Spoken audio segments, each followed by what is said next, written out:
사도행전 1장부터 9장까지는 예루살렘 교회를 중심으로 사도들과 또 스데반과 같은 평신도 사역자들이 유대인들에게 복음을 전파한 내용을 다루고 있습니다. 복음 전파의 대상이 유대인이었다라는 것입니다. 유대인들은 예수님을 그리스도로 믿지는 않았지만 여호와를 하나님으로는 믿고 있었습니다. 유대인들은 사도들이 전하는 복음을 듣고 회개하고 세례를 받아 그리스도인이 되었습니다. 그래서 사도행전 10장에는 복음 전파의 대상이 이제 유대인에서 이방인으로 넘어갑니다. 지금까지 유대인들은 배타적 선민의식을 마음속 깊숙이 가지고 있었습니다. 유대인들은 세계의 모든 민족들 중에서 자신들만이 유일신인 여호와의 선택을 받은 백성, 선택받은 민족, 선민이라고 믿었던 것입니다. 배타적 선민의식의 대표적인 예가 선지자 요나입니다. 요나 선지자는 니느웨에 가서 말씀을 전파라는 사명을 하나님께로부터 받았지만 니느웨로 가지 않고 다시스로 도망쳤습니다. 그 안에 깊게 뿌리내린 배타적 서민의식 때문에 요나는 이방인들을 구원하려는 하나님의 마음을 헤아리지 못했던 것입니다. 저자 누가는 이방인 고넬료의 이야기를 기술함으로써 이방 선교의 문을 열어주시는 하나님의 주도적인 사역을 다루고 있습니다. 이방인을 향한 복음을 전파하게 하시는 분은 하나님이신 줄 믿습니다. 선교의 주체는 하나님이십니다. 하나님이 선교의 문을 여시면 닫을 아무도 없기 때문입니다. 이방 선교 사역에 중요한 역할을 했던 고넬료는 어떤 사람이었습니까? 고넬료는 가이사라의 로마 주둔군 장교인 백부장이었지만 그는 경건한 사람이었습니다. 백부장은 부하 100명을 거느린 지휘관이라는 점에서 오늘날의 중대장급에 속하는 지휘관으로 볼 수 있습니다. 누가는 고넬료의 직업이 군인이고 그가 로마 장교라는 사회적 위치에만 주목하지는 않습니다. 오늘 8절까지 본문을 읽었는데 고넬료에 대한 일반적인 기술은 1절, 단 한 절밖에 되지 않습니다. 이와 같이 하나님은 우리의 직업이 무엇이고 우리가 어떤 사회적 위치에 있는가에 집중하지 않으십니다. 우리가 보기에는 스펙이라는 것이 아주 중요한 것처럼 우리 인생 가운데 보이지만 하나님은 보시기에 그 스펙이 그렇게 대단하지 않다라는 것을 볼 수 있습니다. 여러분 스토리가 스펙을 이긴다는 책을 읽어보신 적이 있습니까? 그 책 제목처럼 다른 사람들과는 차별화된 우리들만의 스토리, 이야기가 필요하다는 것입니다. 우리는 이력서를 적습니다. 자기소개서를 만듭니다. 거기에 나열된 스펙보다 더 중요한 것은 인생 가운데 하나님을 만나고 인생 가운데 그 하나님과 동행한 이야기가 스토리가 있어야 한다는 것입니다. 고넬료는 하나님을 만난 그 인생 가운데 분명한 스토리가 있는 인생이었습니다. 고넬료의 인생을 요약한 내용이 2절입니다. 우리 함께 2절 말씀을 읽어보겠습니다. 그가 경건하여 온 집안과 더불어 하나님을 경외하며 백성을 많이 구제하고 하나님께 항상 기도하더니 고넬료의 인생을 한 단어로 그의 인생의 모든 이야기를 한 단어로 요약하면 경건입니다. 그는 경건한 사람이었습니다. 누가는 경건한 인생을 살 수 있는 환경에 처한 유대인이 아니라 경건한 인생을 살 수 없는 척박한 인생을 살 수밖에 없는 이방인 고넬료를 주목하고 있습니다. 우리의 주변을 한번 돌아봅시다. 주일 교회에 출입하는 교인은 참 많습니다. 그러나 정말로 경건한 그리스도인들은 찾아보기가 어렵습니다. 여러분 다니고 있는 직장에서 나도 교회 다니는 교인입니다라고 말하는 사람은 많으나 정말로 그 속에서 경건한 삶을 살고자 노력하고 직장 속에서 경건한 삶을 살기 위하여 애쓰는 그리스도인들 많습니까? 그렇지가 않을 거예요. 그만큼 지금이 마지막 시대인 것 같습니다. 하나님께서 고넬료를 보시면서 경건한 사람이라고 인정하신 것처럼 여러분도 경건한 사람으로 하나님의 인정을 받을 수 있으시기를 주님의 이름으로 축복합니다. 첫째, 경건한 사람은 몸에 밴 예배와 기도의 삶을 삽니다. 경건한 사람은 예배가 체질화되어 있고 기도가 습관화되어 있는 사람이에요. 경건한 사람은 해야 할 일 때문에 예배와 기도를 후순위로 미루지 않습니다. 경건한 사람은 우선순위가 무엇인가 알기 때문에 예배와 기도에 집중하는 것입니다. 로마 주둔군 장교인 고넬료에게는 예배와 기도가 우선순위가 될 수 없는 상황들이 비일비재했을 것입니다. 고넬료의 근무지가 어디입니까? 가이사라입니다. 가이사라는 팔레스틴 지중해 지역에서 가장 크고 중요한 항구입니다. 그리고 가이사라는 국외적으로는 다른 나라의 공격을 받을 수 있는 가능성이 너무나 많기 때문에 철저하게 방어해야 되고 대비태세를 갖추어야 합니다. 또한 국내적으로는 폭동이 자주 일어나기 때문에 치안 유지를 위해서 로마 군의 주둔이 불가피했습니다. 외쪽으로는 적의 공격이 있고 내쪽으로는 폭동이 예상될 때 로마 주둔군 장교인 고넬료는 예배와 기도라는 이 우선순위에 예배와 기도를 두는 것이 정말로 녹록하지 않았을 것입니다. 하루 일과 중에서 해야 할 일이 정말로 해야 할 일이 많은 분주함의 연속이 고넬료의 일상이었을 것입니다. 고넬료의 경건에는 매우 독특하고 특별한 한 가지 점이 있습니다. 그의 경건은 공동체 안에 있었다라는 것입니다. 분주함 속에서 한 사람의 경건을 유지하는 것도 힘든데 고넬료의 경건은 공동체 예배라는 모습으로 나타났습니다. 그는 온 집안 사람들과 함께 예배드렸습니다. 공동체 예배의 모습은 이후 베드로가 고넬료의 집에 왔을 때 동일하게 나타납니다. 고넬료가 집안 사람들뿐만 아니라 친척, 가까운 친구들을 모았습니다. 그리고 베드로에게 이렇게 말합니다. 이제 우리는 주께서 당신에게 명하신 모든 것을 듣고자 하여 다 하나님 앞에 있나이다. 여러분, 고넬료가 베드로에게 무엇이라고 말합니까? 이제 우리는 공동체 아닙니까? 이제 우리는. 고넬료의 경건은 개인주의적인 경건이 아니라 공동체적인 경건이었습니다. 그의 경건은 홀로가 아니라 더불어 하는 모습이었고 그의 경건은 혼자가 아니라 함께하는 것이었습니다. 홀로 걸어가는 것보다 더불어 걸어가는 것, 노력과 시간이 많이 소요됩니다. 혼자 하는 것보다 함께하는 것, 수고와 관심이 더 필요합니다. 그래서 혼자 걸어가면 빨리 갈 수 있지만 함께 걸어가면 멀리 갈 수 있습니다라는 말도 있습니다. 경건한 사람은 늘 공동체를 생각하고 책임지는 사람입니다. 경건한 사람은 공동체 안에 경건하지 못한 사람을 돌아봐야 하고 그들을 경건한 사람으로 세우기 위하여 노력합니다. 혼자 하나님께 나오는 것은 쉬워요. 함께 나오는 거 아마 쉽지 않을 것입니다. 오늘 여러분 혼자 나오는 것은 쉽지만 여러분 배우자와 함께 나오는 것은 결코 쉽지 않아요.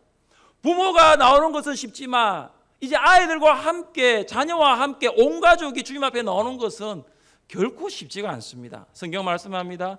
이는 그로 말미암아 우리 두 사람이에요. 한 성령 안에서 아버지께 나아감을 얻게 하려 하심이라. 아버지는 가정 공동체의 경건을 책임져야 하는 자리에 있는 사람입니다.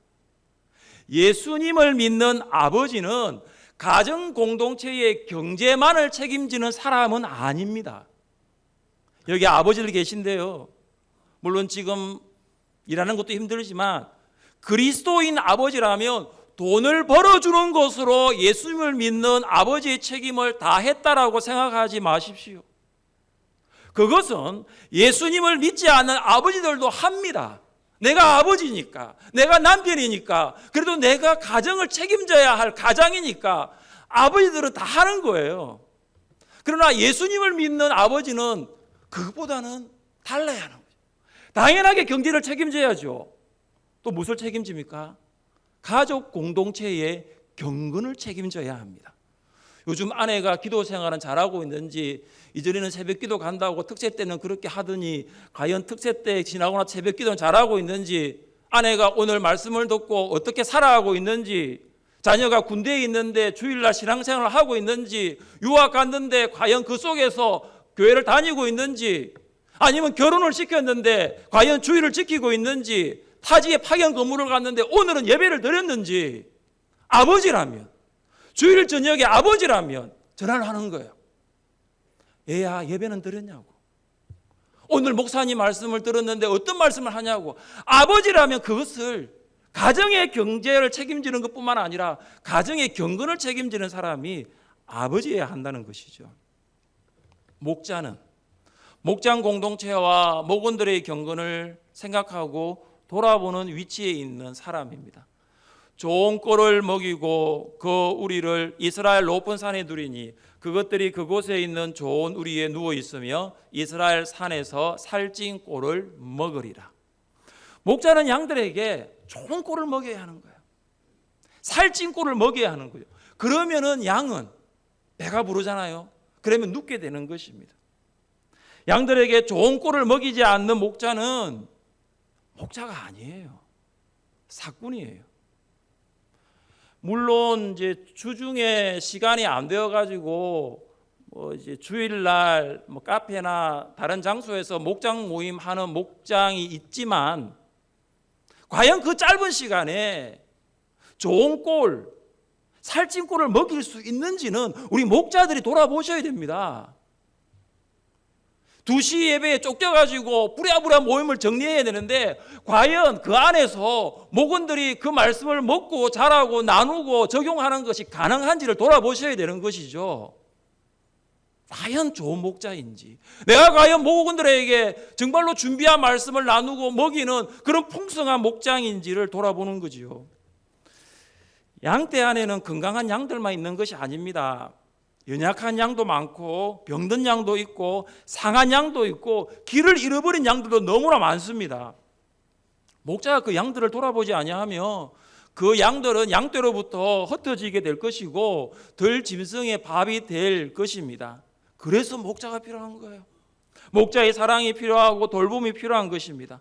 목장 안에 말씀의 나눔이 풍성하고 그 말씀을 통해서 영혼이 성장하고 만족하면 목장 모임은 안 될 수가 없는 것입니다. 고넬료의 경건은 공동체 예배뿐만 아니라 골방 기도로 나타났습니다. 3절에서 밝히고 있는 제9시, 이것은 다시 말해 오후 3시를 말합니다. 오후 3시는 고넬료가 정해놓은 기도 시간이었습니다. 규칙적으로 정기적으로 기도하는 습관이 고넬료에게 있었다는 것을 말씀하고 있습니다. 사랑하는 성도 여러분, 로마 주둔군 장교로서 고넬료가 오후 3시에 기도할 수 있는 것, 기도를 우선순위에 놓지 아니하면 거의 불가능할 것입니다. 저도 군복무를 장교로서 할 기회를 가졌는데 오후 3시는 부대에서 정말로 분주한 시간이에요. 정말로 해야 할 일이 많은 시간이에요. 일과 종료가 통상 6시니 대부분의 교육과 훈련이 한참 진행되는 시간이 오후 3시예요. 사랑하는 성도 여러분, 지난 한 주일 여러분의 오후 3시는 어떤 시간이었습니까? 바쁘셨습니까? 한가하셨습니까? 바쁘면 바쁘다고 기도할 시간이 없었을 것입니다. 그렇다면 한가하신 분들은 기도하셨나요? 시간이 있다고 꼭 기도하는 것은 아닙니다. 정해놓은 시간이 없으면 기도하는 것은 거의 불가능합니다. 예수님의 하루는 눈코 뜰 사이가 없을 정도로 매우 바쁘셨습니다. 예수님은 분주한 하루를 보내면서도 몸에 밴 기도가 있었습니다. 전날 아무리 피곤하고 힘들어도 하나님을 만나는 경건의 시간을 포기하지는 않으셨습니다. 새벽 아직도 밝기 전에 예수께서 일어나 나가 한적한 곳으로 가사 거기서 기도하시더니 예수님은 아셨습니다. 이제 해가 떠오르고 낮이 되면은 수많은 사람들이 고쳐달라고 몰려올 것이고 하나님의 말씀을 전파하고 천국 복음을 가르쳐야 하는 일을 해야 되는데 이 새벽에 기도하지 아니하면 하나님 아버지를 만날 수 없다는 것을 이미 아셨기 때문에 기도의 우선순위를 새벽에 잡은 거예요. 사랑하는 성도 여러분, 너무 바빠서 기도할 수 없다라는 말 참말일까요? 거짓말일까요? 자, 다시 묻겠습니다. 무슨 말인지 모르시죠? 자, 너무 바빠서 경건의 시간을 낼 수 없다는 말 참말일까요? 거짓말일까요? 잘하시네요. 왜 거짓말일까요? 경건의 시간보다 더 중요한 일이 있기 때문에 경건의 시간을 가질 수 없는 것이죠. 커피 좋아하십니까? 아무리 바쁘더라도, 심지어 아침을 그러더라도 커피는 마시지요. 운동 좋아하십니까? 태풍이 불어도 비가 와도 오늘은 실내에서 하는 운동 할 수 없을까 고민하는 거죠. 왜냐? 운동이 그분의 우선순위니까요. 아무리 바쁘더라도 드라마를 좋아하는 사람, 그 시간이 되면은 드라마 챙겨보죠. 못 본 드라마도 찾아보시죠. 사람은 아무리 바쁘더라도 자기가 정말로 하고 싶은 일은 하고 마는 것이 사람이에요. 우리가 기도하지 않는 것은 기도보다 더 중요한 일이 있기 때문입니다. 기도를 하루 일과에 가장 처음 맨 앞에 두십시오. 몸에 밴 예배와 기도를 통하여 경건한 사람으로 살아갈 수 있기를 주님의 이름으로 축복합니다. 둘째, 경건한 사람은 몸에 밴 경건, 그것을 이웃 사랑으로 실천합니다. 앞서 경건한 사람은 몸에 밴 예배와 기도의 삶을 산다고 했습니다. 예배와 기도의 삶은 하나님을 사랑하는 것의 열매이기도 합니다. 하나님을 사랑하기에 여러분 이 자리에 예배하러 오셨습니다. 하나님을 사랑하기에 우리는 기도하고 있습니다. 하나님의 사랑이 없는 예배는 종교적인 행위가 될 것이고, 하나님의 사랑이 없는 기도는 마치 주문과도 같을 것입니다. 하나님을 사랑하지 않고 드리는 1시간의 예배는 분명히 지루할 것이고, 하나님을 사랑하지 않고 드리는 3분의 기도, 짧은 기도는 30분처럼 길게 느껴질 것입니다. 그래서 하나님 사랑하면 예배하게 되는 것이고, 하나님 사랑하면 기도하게 되는 것입니다. 하나님을 사랑하는 모습으로 나타난 예배와 기도, 몸에 밴 경건은 이웃 사랑으로 실천됩니다. 예배와 기도를 통하여 몸에 밴 경건은 백성을 많이 구제하는 모습으로 나타났습니다. 고넬료가 유대인들로부터 칭찬받은 것을 볼 때 그는 가난하고 궁핍한 유대인을 분명히 도와주었다는 것을 확실히 알 수 있습니다. 사랑하는 성도 여러분, 로마 주둔군 장교가 자기 동족 로마인이 아닌 식민지 사람 유대인을 구제하는 것이 가능할까요? 식민지 사람들이 가지고 있는 착취하고 수탈하더라도 모자랄 판에 그들을 구제하는 것이 쉬운 일일까요? 여러분 삭개오를 아십니까? 그는 동족입니다. 유대인입니다. 그러나 동족 삭개오는 세리장으로서 로마 정부가 유대인들에게 부과한 세금보다 더 과세하여서 일정 세금은 납세하지만 나머지는 다 가져가 버렸어요. 유대인이에요. 유대인이 유대인의 것을 가져가 버렸어요. 이것은 사람이 더 많은 것을 가지려고 하는 인간의 본심인데, 가진 사람이 없는 사람에게 있는 것까지 주려고 하는 것, 여러분 기본 상식으로 납득이 되지 않지 않습니까? 고넬료는 유대인의 소유를 탈취하지 않고 자신의 소유를 가난한 유대인들에게 나누어 주었던 것입니다. 사랑하는 성도 여러분, 어떻게 하면 이런 일이 가능할 수 있을까요? 고넬료는 예배와 기도라는 하나님과의 수직적인 경건이 이미 몸에 배어 있었기 때문입니다. 예배와 기도를 통하여 하나님과의 관계가 풍성해지고 예배와 기도 가운데 하나님의 사랑을 충만하게 받았습니다. 그래서 하나님을 향해 있던 시선이 이제 이웃을 향한 시선으로 옮겨지게 된 것입니다. 그래서 그리스도인의 경건은 믿음으로 살고 믿음을 생활로 옮기는 것입니다. 여러분 예배와 기도하시죠? 거기까지는 경건의 온전함이 아니에요. 그 믿음을 생활로 옮기는 것입니다. 경건이 생활로 옮겨지지 않는 것은 참 경건이라고 볼 수가 없습니다. 하나님을 예배했습니다. 하나님께 기도했습니다. 그러나 이웃을 돌아보지 않는 경건은 온전한 경건이 아닌 반쪽 경건일 수 있다는 것입니다. 야고보는 우리에게 경건이 무엇인가를 말씀하고 있습니까? 우리 같이 한번 읽어보겠습니다. 하나님 아버지 앞에서 정결하고 더러움이 없는 경건은 고아와 가부를 그 환난 중에 돌보고 또 자기를 지켜 새 속에 물들지 아니하는 그것이니라. 아멘. 온전한 경건, 하나님께 인정받는 경건은 실천하는 경건입니다. 1세기 이스라엘에서 가장 소외받는 부류였던 고아와 가부들에게 관심을 가지고 구제하는 것이 경건이었던 것이죠. 우리가 살고 있는 세상은 이웃을 사랑하고 돌아보겠다는 생각을 할 여유조차 주지 않습니다. 어려워졌죠. 수입이 줄어들었습니다. 지갑이 얇아졌습니다. 돌아볼 형편이 없다라는 것이죠. 제가 어떤 분들에게 이 이야기를 한번 해보니까 그분들은 이런 말도 붙이시더라고요. 정부에서 다 도와주고 있는데 정부에서 복지 재정을 확충해서 이웃 돌보고 있는데 우리가 그들을 돌아볼 필요가 있느냐라고 책임을 정부로 돌리시더라고요. 그러나 저는 성경으로 돌아갔습니다. 예수님이 이렇게 말씀하셨잖아요. 가난한 자들은 항상 너희와 함께 있으니. 우리의 돌봄이 필요한 자들은 항상 우리와 함께 있습니다. 하나님께서 우리에게 가난한 자들을 허락하신 것은 예배와 기도로 몸에 밴 경건을 이웃 사랑으로 실천하라는 하나님의 뜻입니다. 우리의 경건이 이웃 사랑으로 실천되지 않는다면 그 경건은 결국 하나님을 사랑하는 것이 아닙니다. 누구든지 하나님을 사랑하노라 하고 그 형제를 미워하면 이는 거짓말하는 자니 보는 바 그 형제를 사랑하지 않는 자가 보지 못하는 바 하나님을 사랑할 수 없느니라. 우리는 이 말씀의 거울 앞에 자신의 경건이 과연 이웃을 사랑하는 경건으로 실천되고 있는지를 점검해 볼 수 있어야 합니다. 우리는 이야기합니다. 나는 하나님 사랑합니다. 나는 예배합니다. 나는 기도합니다. 그러나 내 옆에 앉아있는 형제와 자매를 사랑하지 않으면 그 말은 자기를 기만하고 자기를 속이는 거짓말이 되는 것입니다. 고넬료가 오후 3시 정한 시간에 기도하고 있을 때 주의 사자가 나타나 그에게 말했습니다. 내 기도와 구제가 하나님 앞에 상달되어 기억하신 바 되었으니. 오늘 찬양대 가사가 이 내용이 좀 들어요. 기억하신 바가 되었으니. 제가 너무나 감사했습니다. 고넬료의 기도가 하나님 보좌까지 올라갔고, 고넬료가 자기 동족도 아닌 자기 편에서는 이방인인 유대인들을 도와주는 그 구제를 하나님이 보셨다라는 거예요. 매일 수요일 우리는 경로대학으로 모이고 있습니다. 이 경로대학은 이웃을 사랑하고 섬기는 경건의 실천입니다. 어떤 분 말씀하시더라고요.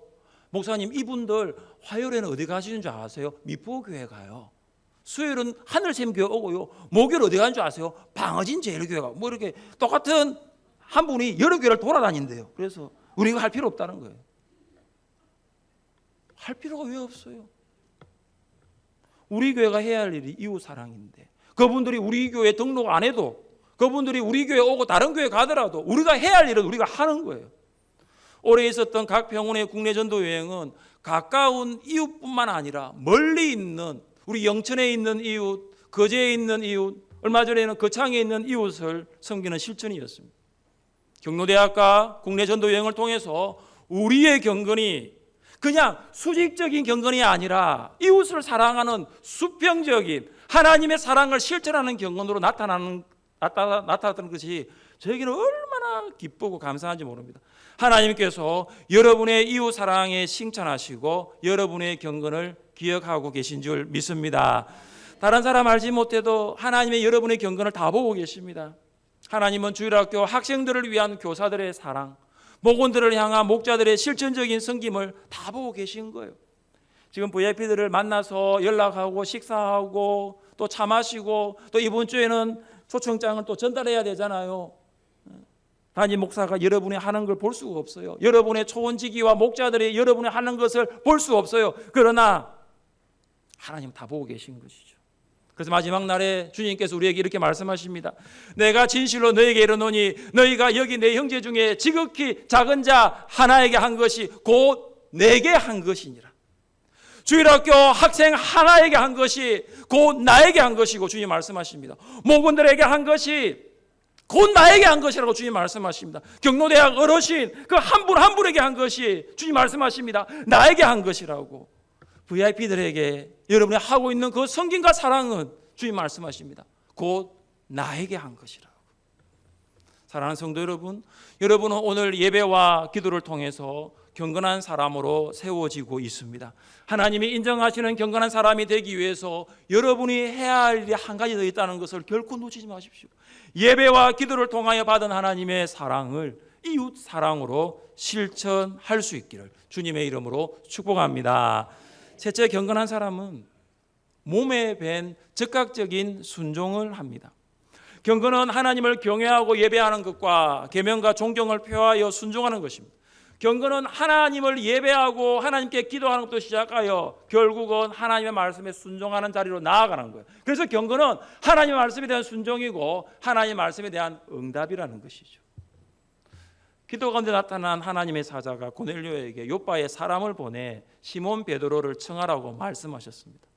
하나님의 사자는 고넬료에게 베드로가 머물고 있는 구체적인 장소를 말씀하였습니다. 10장 6절입니다.